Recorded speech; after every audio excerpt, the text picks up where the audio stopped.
이 남기는 콘텐츠의 제목은 국민은 부역자가 아니다라고 남겨봤습니다. 국민들이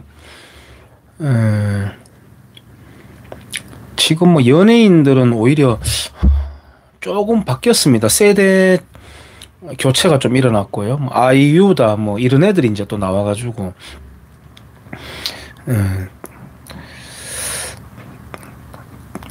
각자가 다 자기들의 어떤 애국심이라든지 순수성 경쟁을 한다고 저는 뭐 그냥 그렇게 구경을 합니다. 구경을 하고 한강 작가, 명색 노벨 문학상 받은 한강 작가 보편 가치에 대해서 떠들더라고요. 보편 가치. 이 제가 전번에도 말씀드렸는데 좌익 진영은 그렇습니다. 좌익 진영. 좌우 막 이야기하는 거 저도 막 질리는데 막 어쩔 수가 없이 전체주의와 자유주의, 좌와 우 또 이렇게 또 양극단 카테고리를 나눌 수밖에 없습니다. 거기에서 비롯되는 인간의 어떤 사고 체계가 있기 때문인데요. 그래서 그런 말을 써보자면 좌익 진영에서는 줄곧 다양성을 주장을 해왔습니다. 그들의 다양성에는 관대함이 없고 보편적 가치가 없습니다. 자기에게 반하고 맞지 않으면은 극이라는 말을 붙입니다. 아주 쉽사리 붙여요. 극, 우 뭐 이런 식으로 갖다 붙여버립니다.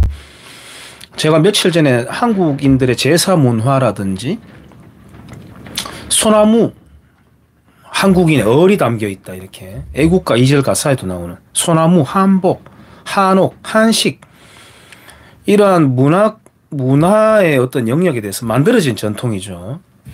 허구에 아주 조악하고 짧은 역사를 갖고 있는 그거에 대해서 묻지도 따지지도 마라고 굉장히 파쇼적이거든요. 그게 바로 파쇼입니다. 그래서 한국인들의 보편적인 정서가 파시즘이라고 저는 보고 있습니다. 원래 해온 거니까 따지지 말라는 거죠. 제가 이 지역 정서하고 한번 부결시켜가지고 말하자면은 제가 바깥 활동 뭐 거의 안 하고 20대 때 뭐 이럴 때는 천둥벌거숭이처럼 돌아다니다가 정작 지금에 와서는 거의 바깥 활동을 하지 않거든요. 그러다가 가끔씩 이렇게 해보면 깜짝깜짝 놀라게 됩니다. 어떻게? 아, 맞다. 이게 여기 우리 지역 바닥 정서였지? 이게 우리 아비투스였지라고 확인을 하면서 아, 맞다. 내가 잊어버렸네 하고 깜짝 놀라게 되는데요. 예를 들어서 어떤 작업을 하는데 봉사활동이라고 하는 미명으로 작업을 하는데 내가 그걸 딱 관찰을 하니까 법에도 어긋나지 않고 훨씬 일하는 방식을 효율적으로 개선할 수 있는 방법이 있어요. 그래서 그것을 그 모임의 회장에게 제안을 했더니 벌컥 화를 내요. 벌컥 화를 냅니다. 제가 느끼건데 회장이라고 하는 그 자리의 권위에 감히 도전하나 이렇게 생각한다는 걸 제가 느꼈고요.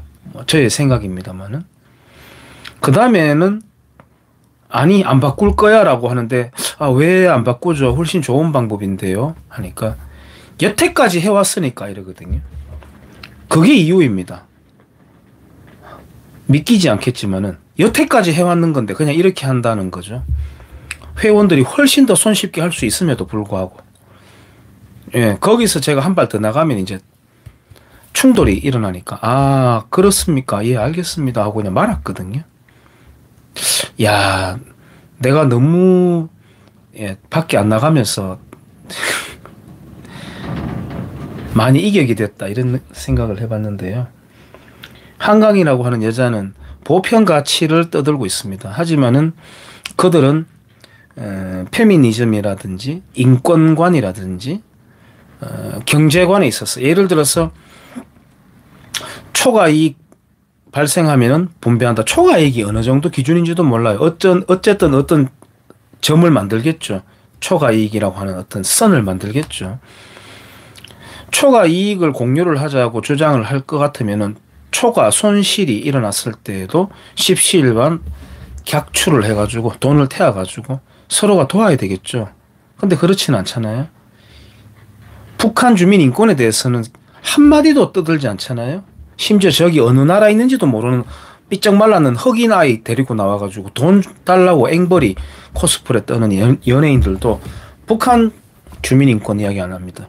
심지어 북극 곰 살리자고 티셔츠에 박아 나오는 그런 애들도 북한 인권에 대해서는 이야기 안 하거든요. 그러면서 돌아서서는 우리 민족끼리 이렇게 이야기하니까 이들이야말로 위선적인 파쇼가 아닌가, 파시스트가 아닌가, 저는 그렇게 판단을 하거든요. 어쨌든 국민은 부역자가 아니다. 왜 국민이 나서가지고 지금 정치적인 권력 다툼은 이런 것입니다. 예를 들어서 국회라고 하는 저 무자비한 화적대 집단과 제왕적 권력이라고 더 씌워진, 만들어진 허구의 용어죠. 그렇게 해서 대립을 하면서 나가서 싸우세요. 나가서 싸우세요. 국민의 뜻에 따라서 위대한 국민들이라고 계속 싸움을 붙이거든요. 국민은 정치 모사꾼들의 부역자가 아닙니다. 부역자가 아니에요. 예를 들어서 보수 인사 중에서 특정 인물이 윤석열 너무하다, 윤석열 비판도 좀 하고, 윤석열은 정치검사다, 종북의 아이콘 문재인의 개였다, 이제 와가지고 간첩 잡자는 게 무슨 말이냐, 깡패 같은 검사였다,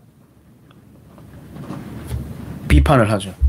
그러면 보수 유권자들은 그 비판자 메신저를 공격하죠.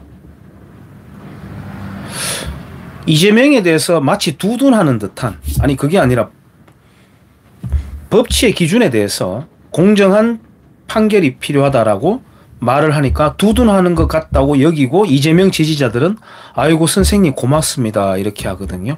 역시 합리적인 보수입니다 그러거든요. 그러다 이재명 비판하면 돌변해가지고 역시 너였구나, 역시 어쩔 수 없는 보수였어, 이렇게 또 완전히 돌변을 해버리거든요. 그러니까 자기 아버지보다 더 소중하게 여기는 거, 이재명을. 윤석열 진영도 마찬가지입니다. 물론 윤석열 구하자고 하는 게 아니야. 저 좌익 진영 한번 봐봐. 저 농민단체들이 어떤 단체야? 저 노조원들이 어떤 노조원들이야? 민주노총이. 저 교사 집단이 어떤 교사 집단이야? 저 통일, 평화, 진보를 앞세운 자들이 어떤 자들이야?